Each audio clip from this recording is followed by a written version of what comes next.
Hello friends, I am Anil Aitan. Class 9th NCERT mathematics के इस नए वीडियो में आप सभी का स्वागत है।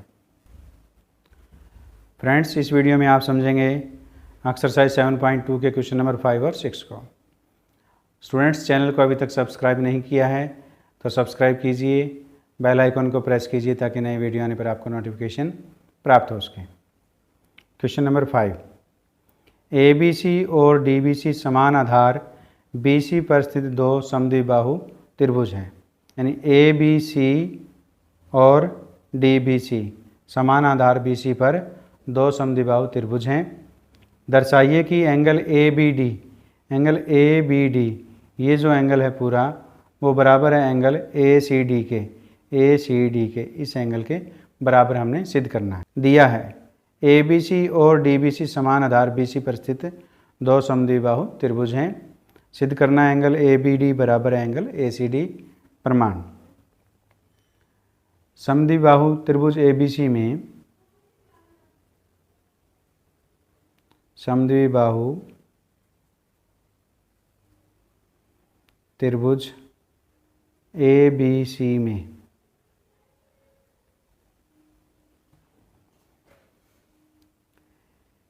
AB बराबर है AC। AB भुजा AC की क्या है? बराबर है, दिया है।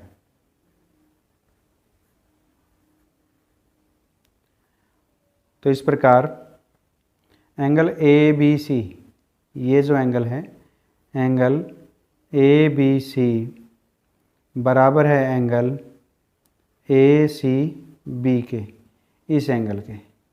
ये एंगल है वो इस एंगल की क्या है? बराबर है। क्यों बराबर है? समान भुजाओं के सम्मुख कोण। यदि त्रिभुज में दो भुजाएं समान हैं तो उनके सम्मुख कोण भी क्या होते हैं? समान होते हैं। ये नंबर हम 1 मान लेते हैं। समद्विबाहु त्रिभुज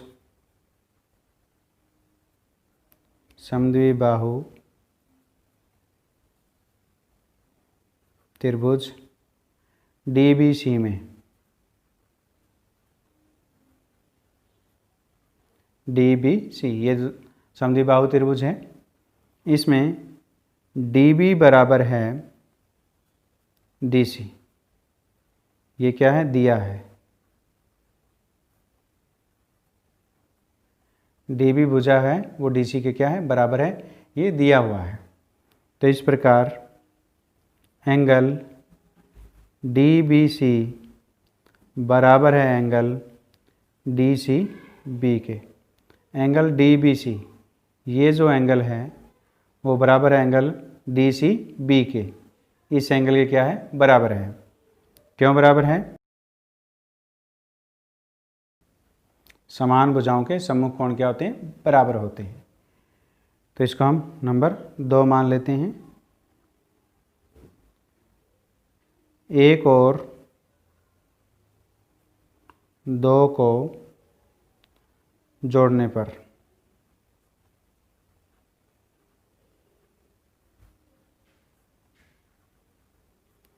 समीकरण 1 और समीकरण 2 को हम जोड़ देते हैं। लेफ्ट हैंड साइड में लेफ्ट हैंड साइड जुड़ जाएगी और राइट हैंड साइड में राइट हैंड साइड जुड़ जाएगी। तो क्या आएगा? Angle ABC plus angle DBC बराबर है एंगल इधर क्या ACB प्लस एंगल DCB, ये एंगल। तो एंगल ABC और एंगल DBC कौन सा एंगल बन गया? ABD बन गया। तो इस प्रकार एंगल ABD बराबर है एंगल ACB और DCB क्या बन गया? एंगल ACD बन गया, एंगल ACD के। यही हमने क्या करना था? सिद्ध करना था। इस प्रकार हम एंगल ABD बराबर एंगल ACD के, ये हमने सिद्ध किया। क्वेश्चन नंबर 6, ABC एक समद्विबाहु त्रिभुज है। ABC क्या है? एक समद्विबाहु त्रिभुज है जिसमें AB बराबर है क्या? AC है। भुजा BA को इस प्रकार बढ़ाया गया कि BA बराबर क्या है? AD है। और हमने दर्शाइए कि एंगल BCD एंगल जो है बी सी डी ये जो एंगल है वो एक समकोण है, यानी 90 डिग्री का है, ये हमने सिद्ध करना है। तो अगर बी ए बराबर ए डी है तो और ए सी बराबर क्या हो जाएगा, ए डी हो जाएगा, क्योंकि बी ए बराबर ए सी है, तो ये तीनों भुजाएं आपस में क्या होगी, समान होगी। प्रमाण, त्रिभुज ए बी सी में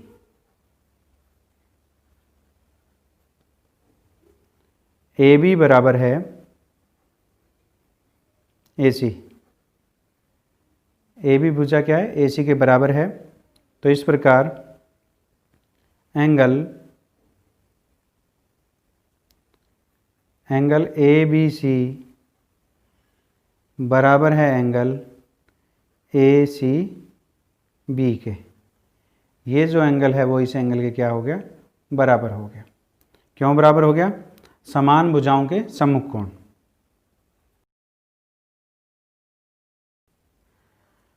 तो इसको हम नंबर 1 मान लेते हैं। अब त्रिभुज ए सी डी में, त्रिभुज ए सी डी में ए सी बराबर किसके है, ए डी के हैं। ए सी बराबर है ए डी। अब ए सी बराबर ए डी के है तो ये जो कोण है वो इस कोण के क्या हो जाएगा, बराबर हो जाएगा। तो इस प्रकार एंगल ए सी डी बराबर है एंगल ए डी सी के। क्यों, समान भुजाओं के सम्मुख कोण, समान भुजाओं के सम्मुख कोण बराबर है। इसको हम नंबर 2 मान लेते हैं। अब देखिए angle B A C, angle B A C plus angle C A D बराबर है किसके, 180 डिग्री के। ये दोनों कोण जो हैं, इन दोनों कोणों का योग कितना हो गया, 180 डिग्री। क्यों, एक रेखा पर बनने वाले कोणों का योग कितना होता है, 180 डिग्री होता है। इनको रेखिक युग्म कहते हैं। Angle B A C, angle जो बी ए सी है ये त्रिभुज ए सी डी का क्या है, बाह्य कोण है। और बाह्य कोण क्या होते हैं, अंत अभिमुख कोणों के योग के बराबर होते हैं। तो angle A C D plus angle A D C के हो गया। ये जो एंगल है ये इस ए सी डी त्रिभुज का क्या है, बाह्य कोण है। तो इन दोनों कोणों के योग के बराबर होता है। तो क्या है, बाह्य कोण।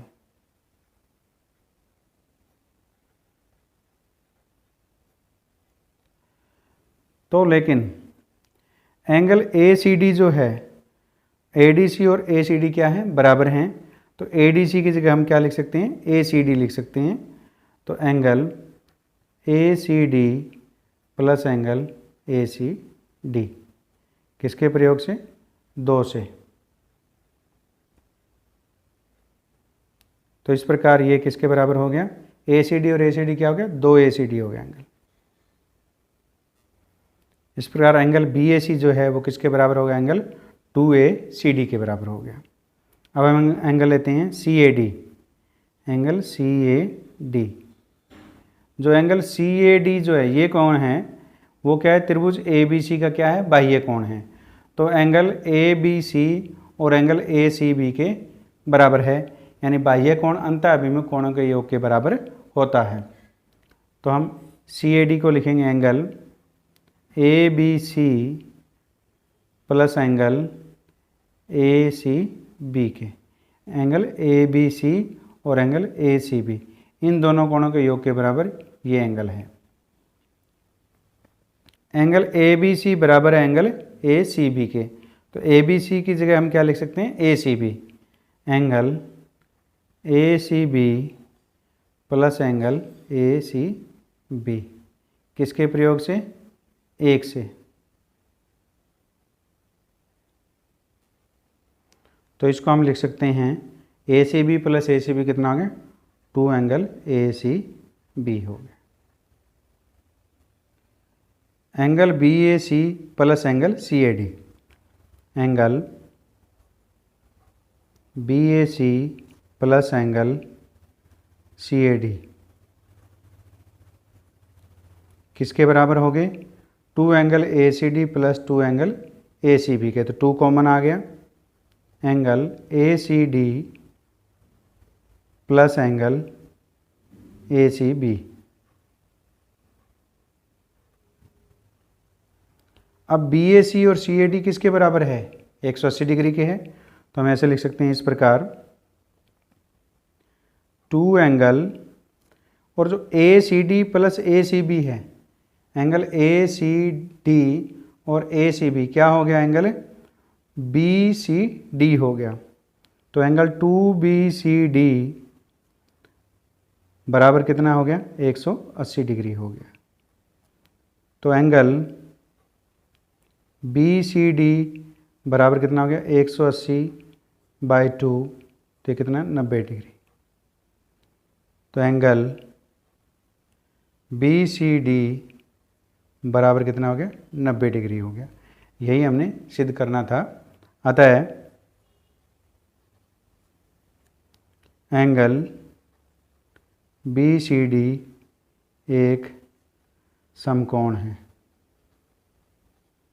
समकोण है। ये हमने सिद्ध किया। उम्मीद है इस वीडियो में समझाए गए क्वेश्चन नंबर 5 और 6 आपको समझ में आए हैं। समझ में आए तो इस वीडियो को लाइक कीजिए, अपने दोस्तों के साथ शेयर कीजिए और चैनल को सब्सक्राइब कीजिए।